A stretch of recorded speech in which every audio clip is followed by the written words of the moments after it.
Today in studio, I'm joined by a special guest whose appointment came at a very critical time when the country is battling with the COVID-19 pandemic. He was until recent a nominated member of parliament. This is a man tasked with the responsibility of ensuring that we have access to safe and clean drinking water throughout the year. My guest this evening is newly appointed Minister of Water Development, Sanitation and Environmental Protection, Honorable Raphael Nakachinda. Welcome, Honorable, to the assignment. Thank you very much, and thank you for the privilege to be able to interact with you and our viewers on this platform, and I hope we're going to have a productive and informative discussion. Thank you. Congratulations on your appointment. Thank you very much. Thank you very much. Remember, you can be part of this conversation on Muvi TV, Bouquet Channel 1, Topsa Channel 104, and alternatively, you can follow us on our Facebook page at Ask Muvi TV. So, for those that are watching from home, you can come through with your contributions via the number that's showing on your screens. Honorable, for the people that might not know you, for the sake of our viewers at home, who is Raphael Nakachinda? Well, I've relatively been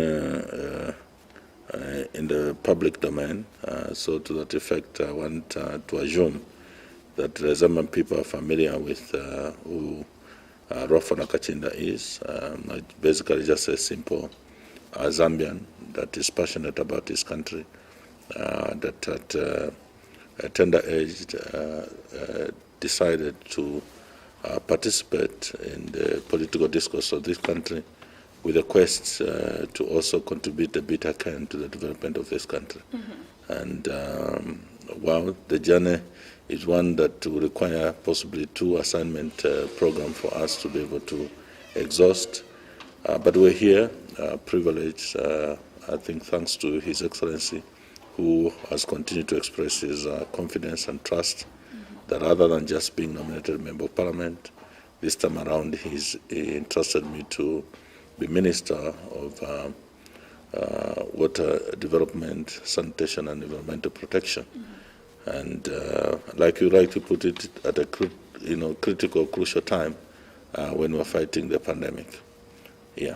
Okay, thank you so much for that. I think you categorically put it well. So before we get into business, today we join the rest of the globe in celebrating Children's Day of Broadcasting. Mm. And this year's celebrations were being celebrated under the theme, Ending Violence Against Children Through the Media. What is your interpretation of this year's theme? Well, first of all, when I was being invited, I must state that I was made to believe that I was going to interact and be interviewed by anchors of the programs that are slightly younger than yourself, mm-hmm. Possibly kids, as a way of just symbolically expressing the importance of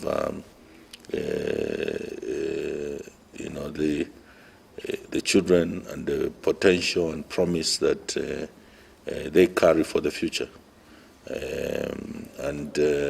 But I'm still, happy in the sense that I'm still interacting with somebody that is relatively young. Mm-hmm. Maybe responding to your question, first of all, we must appreciate that children are a promise of the future. They are the ones that I could say an embodiment of the destinies and the potentials that the future will, live to appreciate and enjoy. I'm trying to find the correct word, basically, to speak to the fact that children are the ones that guarantee that there will be a future tomorrow. Mm-hmm. And to that effect, what affects them today must be such that it produces out of them responsible citizens, produces out of them a citizenry that is not warped in the way they look at life, either emotionally, physically, or otherwise, mm-hmm. Spiritually, because they've been allowed to grow in the environment that is conducive to have a totally whole human being that will be productive in the future. And to that effect, when it comes to the role of the media, first of all, the media is a very powerful tool. That's how come you refer to as a fourth estate. There could be governance institutions that are defined, but one other institution that is recognized is basically the media. You are so powerful in the sense that you determine the chemistry around which people live in, depending on the message that you channel out. The media is a tool that can be powerful to heal a society, to heal a nation. But in the same vein, that same power, if it is abused or it is misdirected, it can actually be a tool that can bring about chaos in a society. So zeroing in on our children, I think the media, if properly managed, can be a source of information, knowledge that will help the children grow properly. It can be a source of inspiration. If there is exhibition through the media of examples or good examples that you feel children should emulate for them to aspire to greater heights in whatever field they choose. The media could be a platform to which children can be instructed on some of the things or vices that will be a danger to them. So the media is a very powerful tool. Anywhere where there has been war, actually, I can tell you that the matchstick that was used to trigger that is related to the media. Speaking of the media, Honorable, to what extent do you think the media plays in ending violence against children today? I think because the media is a platform that could be used for educative program, you have the power to transform the minds of people. We are basically a product of what our minds are, are fed with. Transformation of a human being is a function of, renewal of somebody's mind. You can't change without changing your mindset.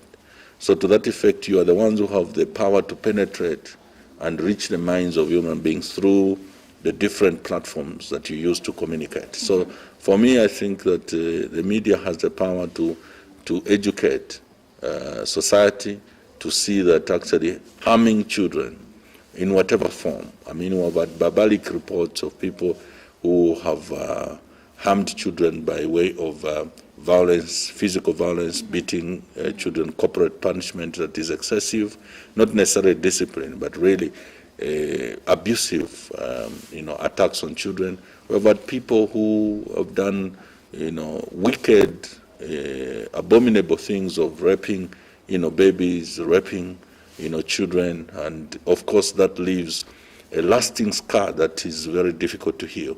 There are many things that we can talk about, but I think a society is educated and people's minds and hearts are transformed by the right information that is reaching them, then you are getting closer to ending violence against children. Amazing. Okay, so with that said, let's delve into the discussion. Honorable, you are relatively new to the Ministry of Water Development and Sanitation.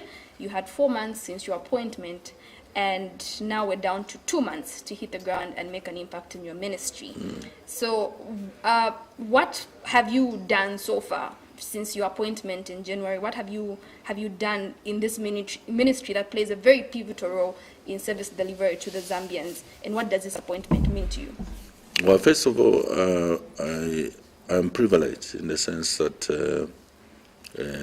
I was appointed as minister to a ministry that had great minds. I think that preceded my appointment as ministers in that ministry. Before, my immediate predecessor was Dr.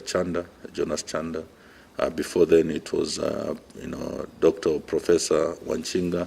Before then, it was Honorable Kazia. And each one of them, I think, contributed, their best in enhancing the template upon which the ministry is executing its mandate. So at the time that I was coming in, I found a robust, well-defined template or programs that I just had to fit in and begin to run with. I needed not to invent a wheel, but I think the mandate of the ministry is very clear. We are to develop and manage water resources. We are to obviously provide sanitation services. We are to make sure that we protect the environment. And when it comes to the management and development of water resources or provision of water supply services, we're doing this through utility companies. And in doing so, other than just utility companies, we're also running the rural, the rural water supply and sanitation, programs through the drilling of boreholes, through the provision of sanitary services, and so on. So the template is very clear. So far, the only thing I could do is to reactivate my staff at the ministry. I think having been given clear marching orders by His Excellency and his clear passion and commitment to have every Zambian 100% have access to clean and safe water, and that should not be the only service provided, but it should go hand in hand with the provision of sanitation services. So basically, I have engaged the agencies under my ministry, departments under my ministry, to refocus on the low-hanging fruits that we have, that within my short space, my short sting at the ministry, we should be able to actualize those opportunities for people to immediately begin to see results.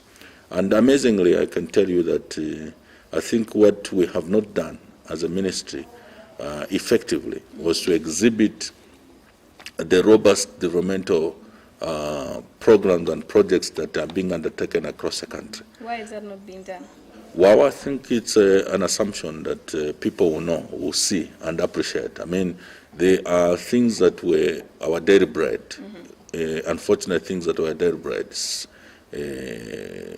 Sicknesses like cholera, sicknesses like dysentery, sicknesses like typhoid, that today people may think it has just happened by chance that these diseases are no longer as challenging as they used to be in the time past. Is because in the recent past there's been an improvement in terms of provision of water supply services, provision of sanitation services, and other mitigating measures that government is undertaking. I think under the leadership of President Edgar Chagorungu, we have seen a number of dams that has been constructed to harvest, our fresh water that we boast about as having, to host 40% of fresh water in the region, but which for a long time was just flowing to the sea. But now it's being, harvested or harnessed so that it can then be channeled for production, can be channeled to make sure that our people have clean and safe water. We, of course, are also utilizing groundwater through the drilling of boreholes. But over and above that, I think we also deploying new technologies in putting up treatment plants and all those things. So it's a mouthful, but go ahead. Okay. You spoke about provision of water, and you rightly put it to say, under the leadership of President Edgar Lungu, you're ensuring that there's access to water. But Minister, the Zambian people continue to complain about and express concern over the lack of clean and sound environmental management. What are your plans as a ministry for that? Well, of course, before we even talk about the plan, I think what needs to be underscored is that President Lungu decided that there be a dedicated thrust in dealing with environmental management. Other than being just a department within a sector ministry, before I think it was under Ministry of Lands, and then also energy had a component, and then the local government. These departments eventually became the sum total of the creation of the Ministry of Water Development, Sanitation, and Environmental Protection. So that there's a dedicated effort and also dedicated investment in making sure that these components that have a clear and direct effect on the livelihood of our people are managed independently under a ministry.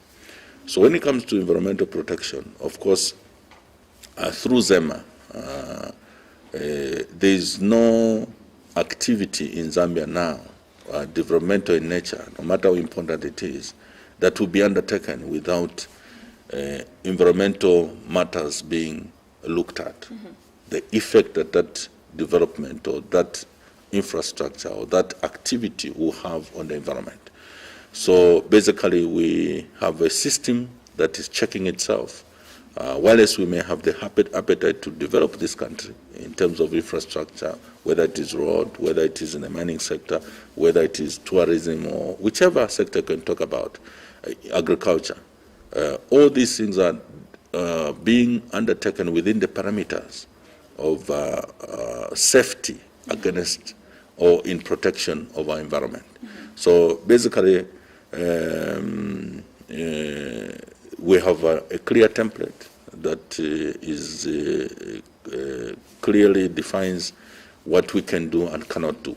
I can give an example of where I'm just coming from, a northern province in Pulungu particularly. Government is undertaking what we're calling the Lake Tanganyika developmental project. Of course, we do appreciate we have a water body, the Lake Tanganyika, that gives us economic opportunities. It is an access to the DRC, an access to Burundi, an access to Tanzania. And for many years, our people there are living around the banks of the lake, and they conduct traditional fishing, and they live in a particular way that has proved is a threat to the ecological integrity of the water basin. So as a way of just protecting the ecological integrity of the water basin and the water body itself, government has undertaken programs to change the livelihood, change and improve the livelihood of our people there. So we have healthy facilities that have been taken in that area. We have schools that have been taken in that area, because obviously an educated society is 50% ahead in terms of marching towards prosperity, because when you have an educated society, they are united, they can be innovative, and they can be able to advance development. Of course, other than that, we have programs to retrain our people in terms of what would consider conventional way of fishing. So there are programs of fish rearing and healthy fish harvest, if you like, or fishing, all those programs. And also, because of what our area alluded to, this is more or less an entry point to other countries, which are basically yawning markets for us as a country. There is market structures that are being created with a docking bay, where the ships that are coming from Burundi, ships that are coming from Tanzania, and hopefully soon from DRC will dock and be able to benefit from the goods that we're producing in Zambia, which will basically change the economy of our people. But as that development is taking place, the environment is protected, because our people's approach towards the environment and appreciation of the environment is enhanced. So basically those are some of the examples I can give, but that is replicated in many other parts of the country. I can just give that example. Okay, and the provision of water, I think you haven't really touched on that, because as I alluded to, we are living in a very critical time in this country as we're trying to fight the COVID-19 pandemic. And I do remember His Excellency saying we should ensure that there's access to water throughout the year. Yes. But there's certain parts of the country that continue to not have this water. What's the way forward with these parts of the country? Even in Lusaka, we have parts of Lusaka that don't have water for a week, for 2 weeks. What's the plan? Well, I think for Lusaka, for example, government was, positively so, highly ambitious to undertake the Kafue bulk water project, which is going to eradicate or basically wipe away the deficit of over close to 400, if not over 400,000 people that have no access to clean and safe water to drink. Over and above that, we also have sanitation services that are being conducted under the emergency sanitation projects that are running in Chawama, running in Kanyama, in Matero. And I think just when I got, when I was appointed, the first point of call was to get to Matero, get to Chawama, get to Kanyama to see what is going on there. I think it's amazing. And these emergency works basically were sanctioned or directed by His Excellency that should be undertaken because of the experience we had, the correct experience we had 2-3 years ago. Yeah. And you notice that we had a break immediately, we began to implement that. So in Chawama, we are nearing completion in terms of the emergency works towards sanitation. Under the Kafue bulk water supply, the project is complete. We actually, in a test, we're testing the infrastructure.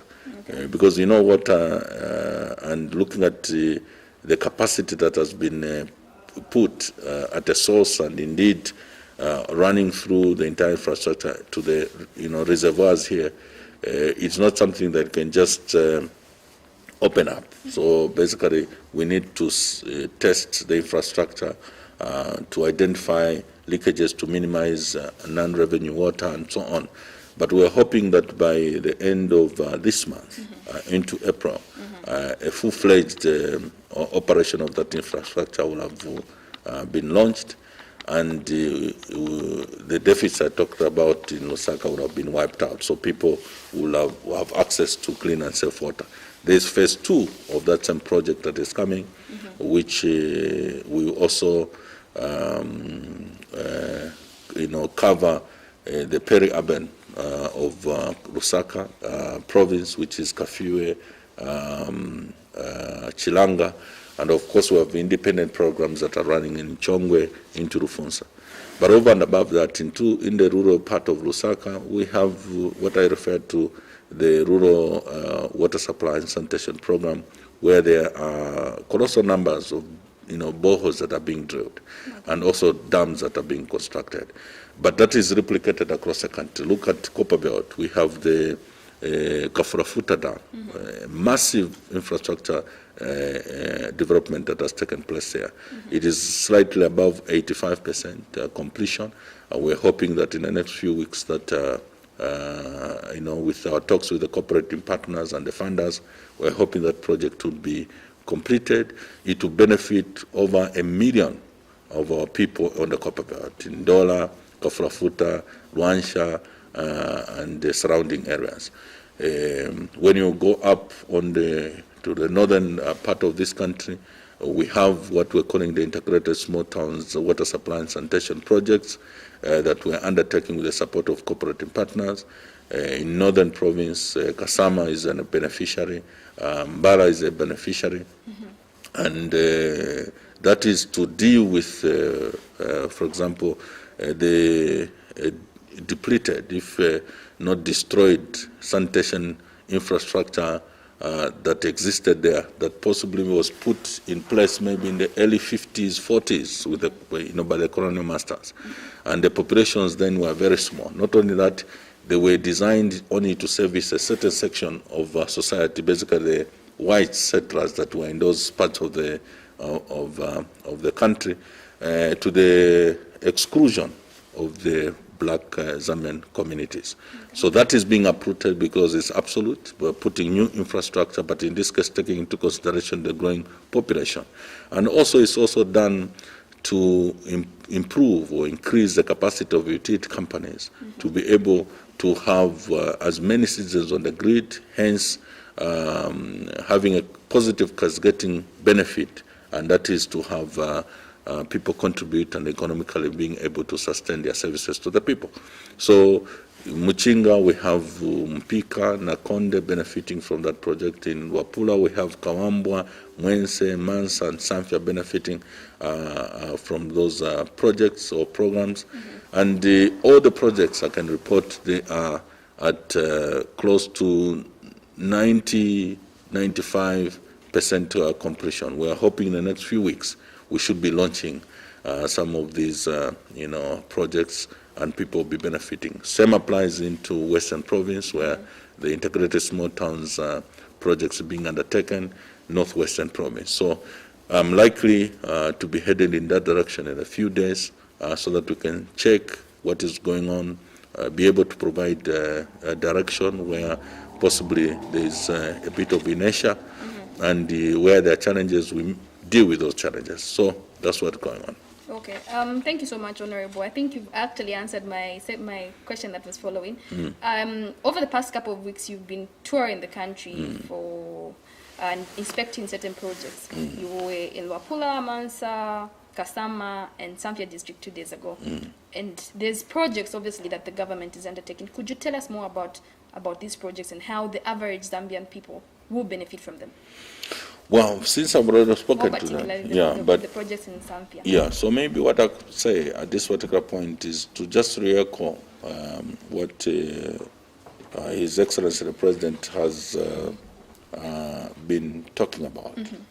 I was almost saying singing about, because I think he's been saying this, over and over. Looking at the pace at which we are moving with these projects, I can almost guarantee that way before the target year of 2030, every Zambian will have access to clean and safe water. When it comes to sanitation, the percentage is quite low. I think we're talking around less than 40% of people that, have access to sanitation services. We are ambitiously targeting to at least achieve somewhere around 90%, because obviously the rural part of our country is still, challenged. We're still trying to relook at the model and technology we can use to provide that service. But in terms of water, I think we are on the right track. And soon you will not go to any village where they don't have, a borehole. And now we're even going to an extent of having piped water.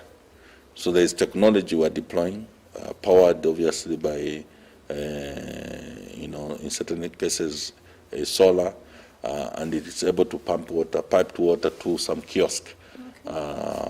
Because obviously the structures that our people are still using in rural areas in terms of households may not necessarily support to have taps in their, in their houses. But there will be a kiosk nearby. Do people pay for this water from the kiosk, or it's free? Well, of course, there's a little contribution expected, but in certain cases it has proved to be challenging. We have encouraged those operating these water reticulation facilities to look at other modes of contribution from communities. There are still discussions in certain areas where these challenges have been, encountered, to have people, for example, contribute in kind. If you're a farmer, peasant or otherwise, when you grow your maize, maybe a bag or two can go and, be a payment for the whole year.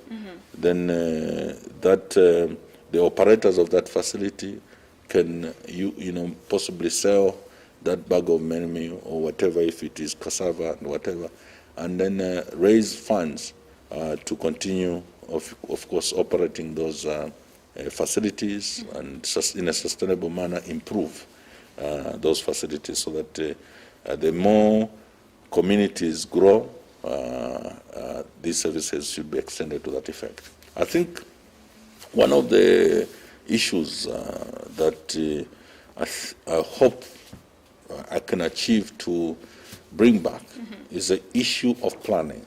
Planning. Planning.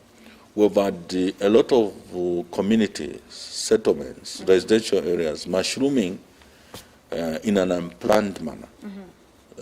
People buy pieces of land. Nowadays, we have people buy pieces of land on the street. Of course, you know there is Minister of Lands that is a custodian of land in Zambia, and they have appointed agencies or agents, the local authority, councils, to transact on their behalf. But in certain instances, we've had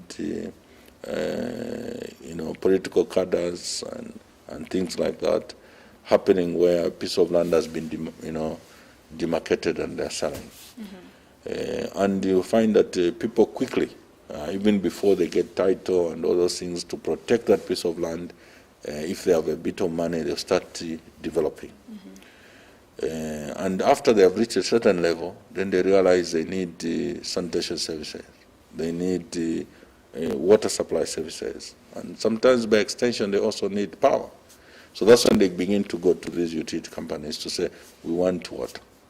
Now, because it wasn't planned before, maybe the community is in a radius of, say, 5-10 kilometers. And it so happens that your plot is at the far end. So you have managed to develop your place and you are ready for the connection. But the other people who are 9-point-something kilometers away from you to the source haven't developed. So then the utility company will tell you, to connect you that side, it will cost you a lot of money. And when they give you a bill, you're not able to meet the bill. The next thing you are thinking of sinking a borehole. The next thing you are thinking of digging a septic tank. So you are site and service, as I call it. You have a place and you want to provide all the services to yourself. Yeah. So in the end, you have an entire community that's quote-unquote site and service, septic tanks, boreholes. Sooner or later, groundwater is contaminated. Yeah. And it becomes hazardous to the people. There are communities like that.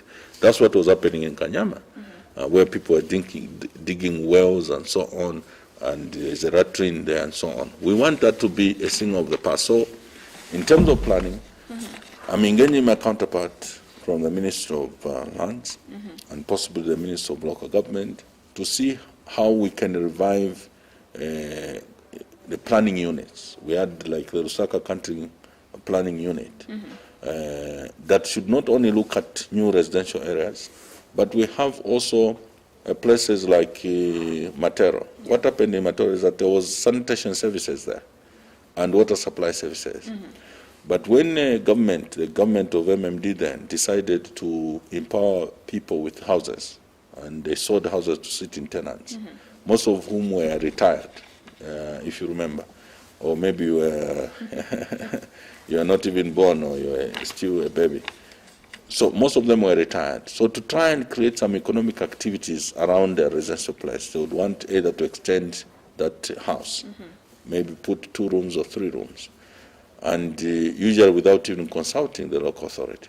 So somebody would just build a shop or build something, and without realizing they are building on infrastructure for sanitation. But do we have any sensitization programs to educate these people? Because if this is something that's happening, it will continue happening if there's no sensitization program in place. So even as we are planning, as your ministry is looking to plan, do you have any sensitization programs to roll out, not just in Lusaka, but across the country? Yes, I mean, that's what I'm saying, that I hope that's one of the major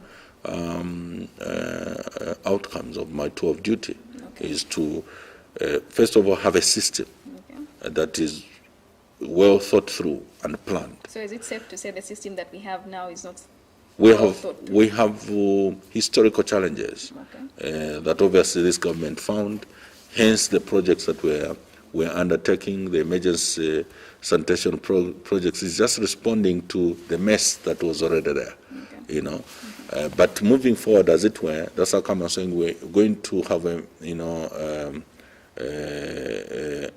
interministerial engagement to make sure that that is dealt with, so that when you are buying a piece of land. The value of that piece of land also carries the value or the cost for services like water supply services and sanitation. So the utility company already owes you that service the moment you buy a piece of land. If not, they even put that service in advance as you develop your piece of land.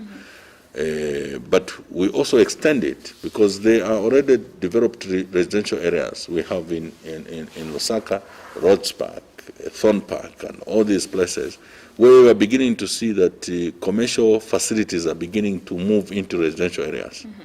You know, you have also social services like hospitals. All of a sudden there is a hospital that I don't want to mention names that has come up. But it is coming up in an area where the infrastructure for water services is domestic. The infrastructure for sanitation services is domestic. So already that puts pressure on that infrastructure. And obviously, if you are to reconfigure, you are reconfiguring the whole area through and through because of that one facility that has come up.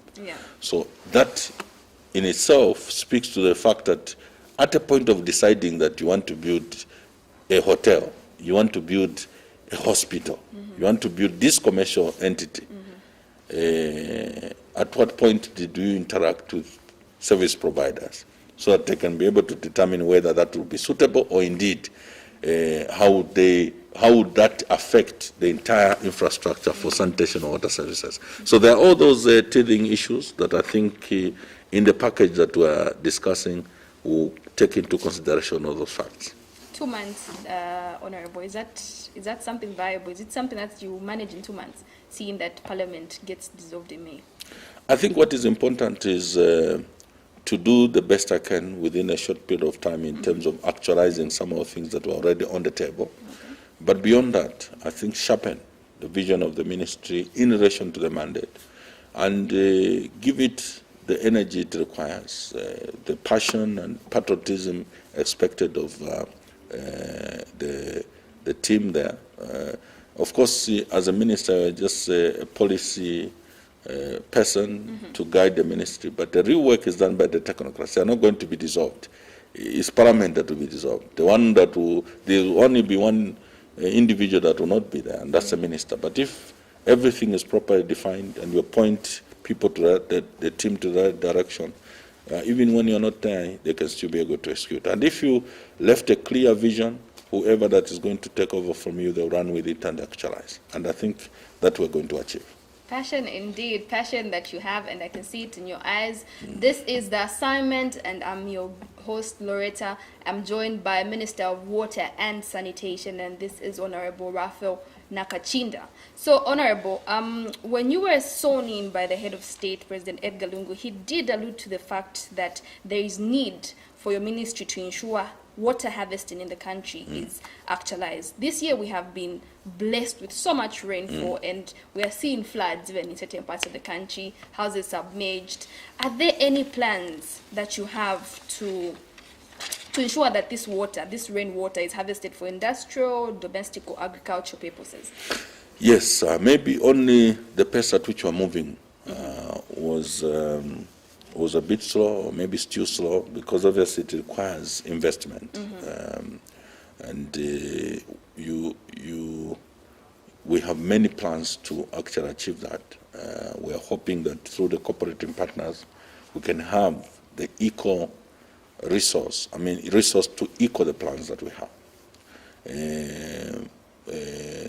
The construction of dams is basically part of the plan to harvest rainwater, so that it is directed to a particular place where it will be harnessed for use, like you've right to put it, industrial, domestic, and otherwise.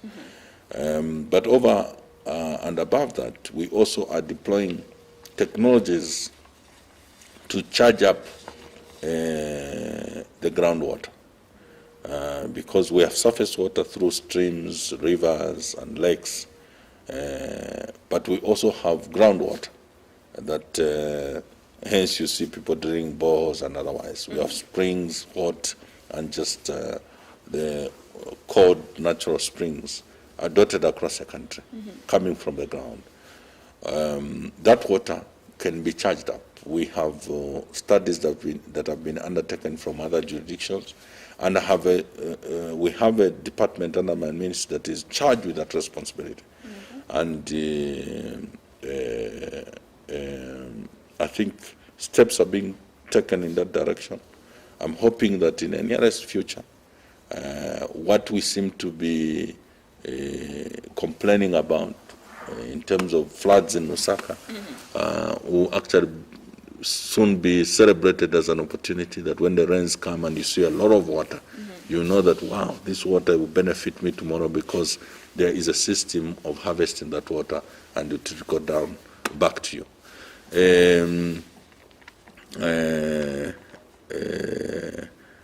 So I think that I can guarantee.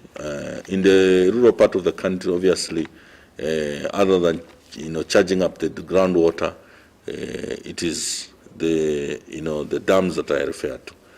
But over and above that, I think there is something that also you would want to know and appreciate that we are doing through utility companies. In Kafugu, I was impressed in the sense that even when it comes to sewer, there is a facility that has been put up in Dola that is able to treat the sewer, treat the water, and then it would still be fresh and good enough for use. Okay.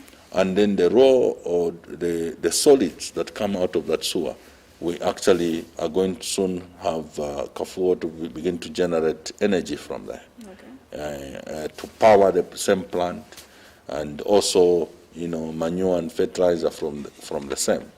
In Mansa, we're attempting some technology to produce gas that we will be able to power the plant that is being put up under the integrated small towns water supply and sanitation.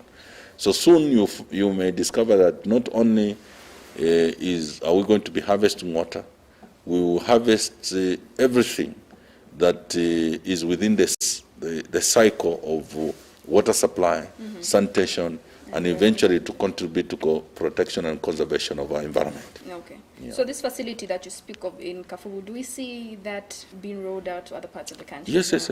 Obviously, those are pilot projects, though at massive level, and soon we'll begin to see that other utility companies are using the same technology, will begin to use the same technology.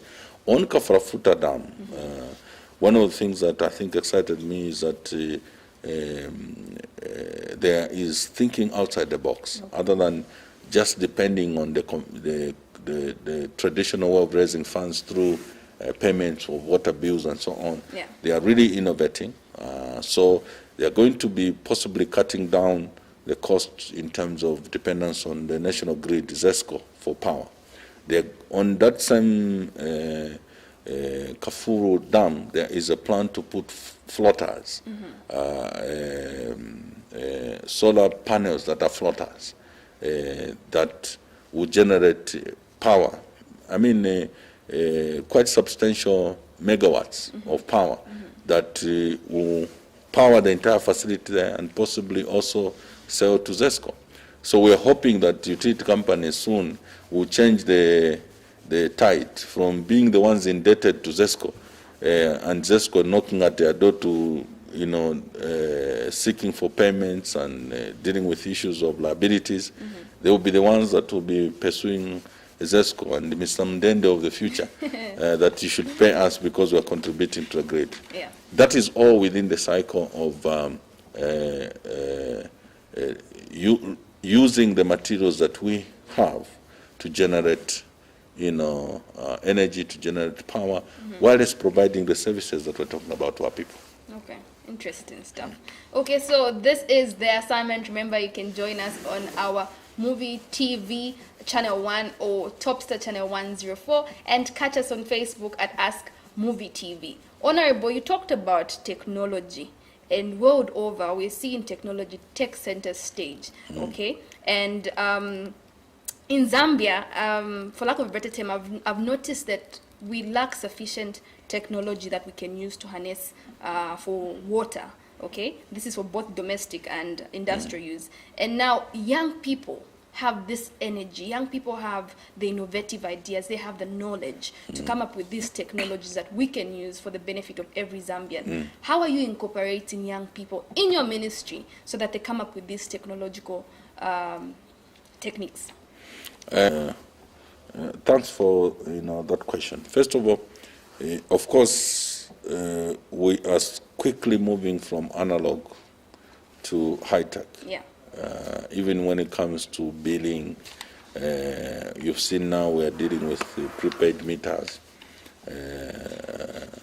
I saw that rolled out on the copper belt, particularly in Kitwe, and I think the level of interaction, human interaction, if you're quite abantu baisa bareko nkonsha pangando kwisa mkuletera biu no kula kwa bati mule lipira menshi. That will be a thing of the past, because you'll be interacting with a little gadget outside your house or maybe in your house. And that is what is going to answer whether you have water or not. If you wanted to produce water, you just interact with it properly by paying your dues prepaid, and then it's part of technology. But I know that you are talking large scale, high tech in terms of utilizing our resource. I think that is where issues of water harvest, we are engaging and making sure that the technologies that we are borrowing, and some of it invented here for water harvesting, is being deployed. In terms of engaging of young people, I think the ministry is not shy to tap into the expertise of those that are graduating from universities and engaging them. And most of the people that are running our departments in the provinces, I could tell that most of them are young people. And when you listen to them, they are the engineers that we have, those who are purely in ITC.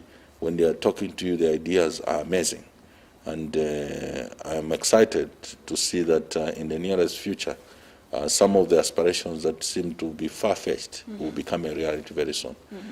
So I can only say that we are going to tap into every talent and every intellectual resource that we have in this country to make sure that we move forward. Of course, many times we've always looked to the outside to give us,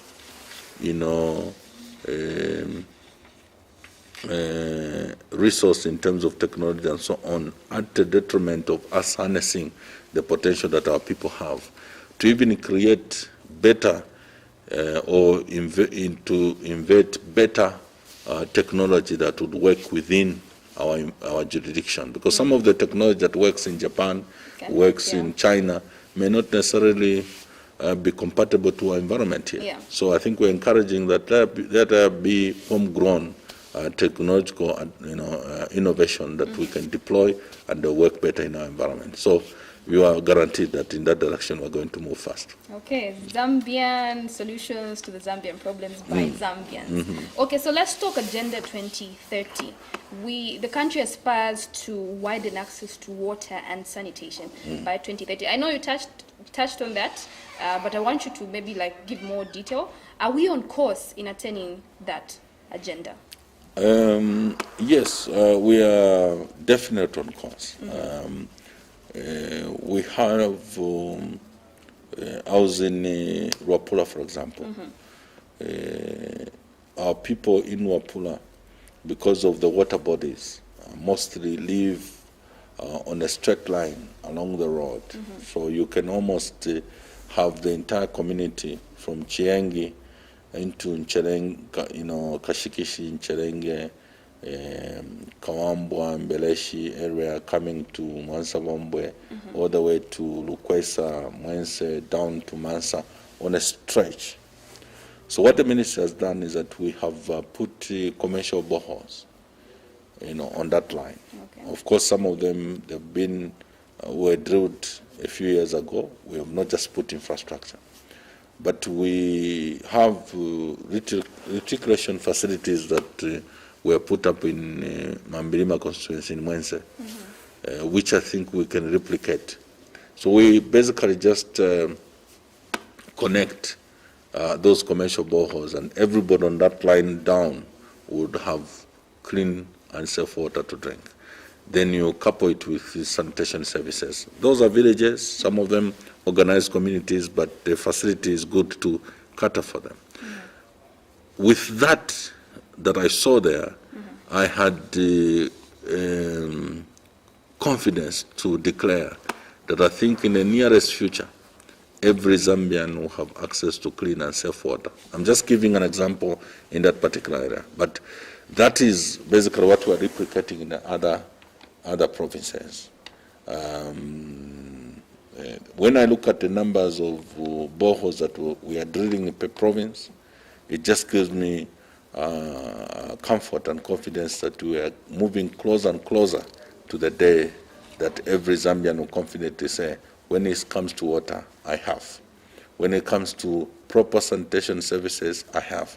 I no longer I go into the bush to help myself. Or indeed, the cultural norms that we are changing in places like Lake Tanganyika and places like at the banks of the Bangweuru and all these water bodies where people would go on the water to go and fish and possibly take the whole day. And because basically there is no difference. When they get out of the water and go to where they stay, there are no sanitation services. They may have to climb some hill or go behind some hill to help themselves. Yeah. So they may find it convenient to help themselves within the waters. And hence you notice that in certain parts of this country, near the water bodies, they are prone areas for cholera. Yeah.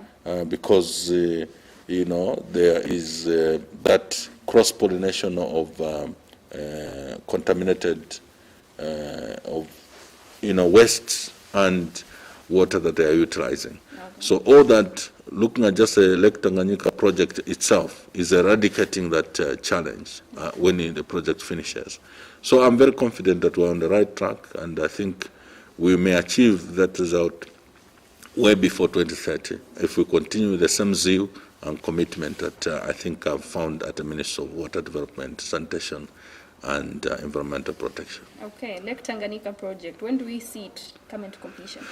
I think, of course, that specific question, I may mislead you if I just speak off the cuff, but I think in the next few months, because some of the projects were poised to finish by end of March. Okay. Because there are some facilities that have been completed and they're actually being utilized. There was one place that I was a bit disappointed, the main hospital, if not the general hospital, that's being put up in Sumbu.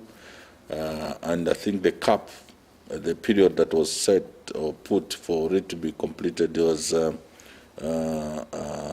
month end of this month. But there are a few challenges that were to resolve this week. And then we also had in Mpulungu a situation where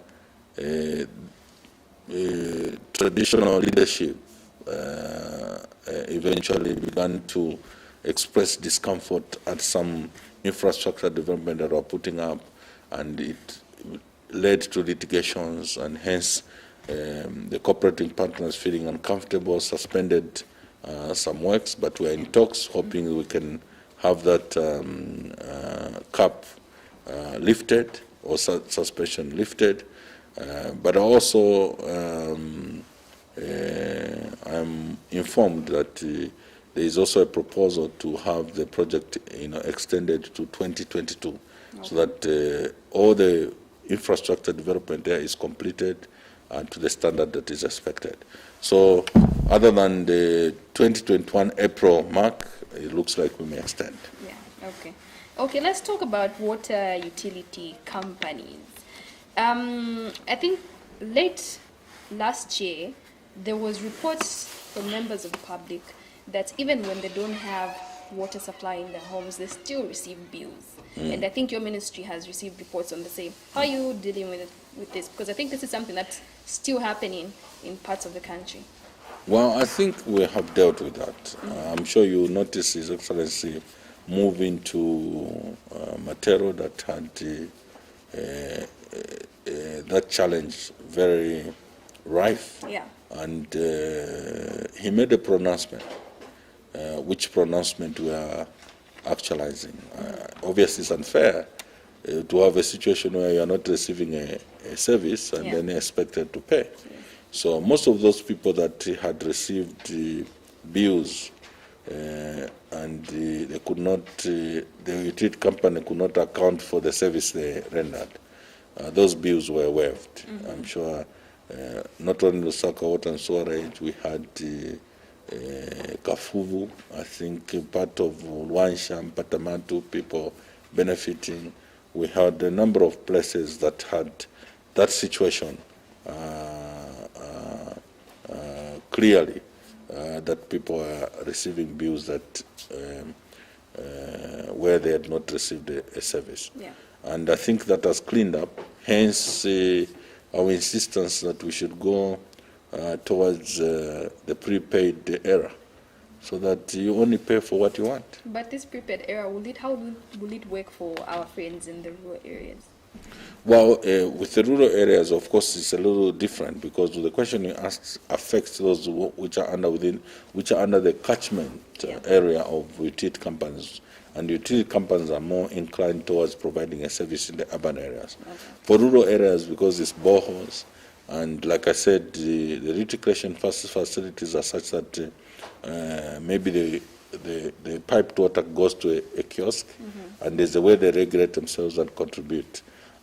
Of course, in some residential places like we are implementing in Mfurila, there are also kiosks, but they pay. Maybe I remember some figure, I hope I'm not mistaken, 3 kwacha per 10, 20-liter containers. So that's a contribution towards the maintenance of that water facility. Okay. So you like I was saying at some point, of course, in rural areas like I noticed in Wapula, people are now reverting back to go and draw water in the lake or river, because they think that drawing water from that point, which is clean and safe for them to drink and use, because of that contribution, but in the end, they are getting contaminated water which is not treated. So that's how come we're trying to configure in certain rural parts of the country to see if they can pay in kind. But in the urban areas, we have to deploy a prepaid technology, so that there is no room for you to receive a bill when a service was not rendered. Amazing stuff. Let's talk a little bit about our institutions of higher learning, where water and sanitation is a huge challenge. I can cite a number of public institutions in the country that continue to face this challenge. Is there any collaboration that your ministry has with other line ministries, like the Ministry of Higher Education, in improving these facilities? Because this is a cry of students to say we have bad bathrooms, we have little to no water in these institutions. Are there any collaborations happening? Yes, of course we operate in an it's a one government approach, and interministerial engagement an everyday thing. Okay. So if, for example, there is a challenge in the Ministry of Education that border on what the mandate of my ministry, we always engage. But you must know that some of the challenges, when you say bad toilets, it may be as a result of the infrastructure at the institution, which may not necessarily be within the jurisdiction of my ministry. Okay. So in that case, we may reach out to the Ministry of Education, maybe to Infrastructure Ministry. who are responsible for, putting up infrastructure. So, for example, if it's a university, they have built, but maybe the utensils in there, or maybe the fittings in there are broken and are not functioning. Whereas my ministry, through the utility company, they have already put infrastructure to that university to provide sanitation services and water supply. But what is leaking is a tap. You understand? Yeah. At that particular point, then, is beyond, it could be the department or indeed the administration of the school to be able to deal with that situation. But if there are challenges that border on the services that a utility company is supposed to provide, our doors are open. I mean, we respond promptly at the ministry, and also we have specific departments that deal with those matters. Okay. Thank you so much for that, Honorable. I think before we close, today is the 7th of March. Obviously, tomorrow we're celebrating our women, and it's a very special day for our mothers and all. What is your word to the mothers that are listening and watching, the women that are watching you today? Maybe let me pull your leg. If I had come here believing I'm going to be interviewed by babies, and typically those who know me, because I was made to believe that, I would have said, no, next time let me go. But the fact that it was a lady, and tomorrow is Women's Day, I said, I think it will not be right for me to take such a stance. Yeah. I thought I could take the honor of being interviewed by a lady. It's Women's Day, and our women are very critical and important in the role they play to transform society. Yeah. There's no human being that has no testimony of how impactful some woman, their mother, their sister, somebody they encountered along the way, their wife, their partner, had on their lives. We, as a society, are a sum total of the input of our women. And I think I'm a firm believer that women are more stronger than men, and maybe even more astute, if clever, if not intelligent, than men. Women pick things that men usually come to only realize when they are in trouble. Yeah. I tell my 3 sons that when your time comes for you to get married, don't bring the lady to me. Take the lady to your mother. And if your mother says no, because at least I trust that she's not one of those malicious women. Yeah. If your mother says no, trust her, because women have, whereas men have 5 senses, women have 6 senses. So there is an extra virtue or virtues that you possess as women that men don't possess. Therefore, in celebrating you women tomorrow, I think we can only say you're a great blessing to society. You are the best thing that ever happened to this world, and continue to make our world beautiful. You don't just make it look beautiful, but you make it beautiful. Thank you very much. Thank you so much, Honorable. This has been a special edition of The Assignment. My name is Loretta. Remember to catch us next week, same time, same place. Enjoy your evening, and happy Women's Day to our mothers.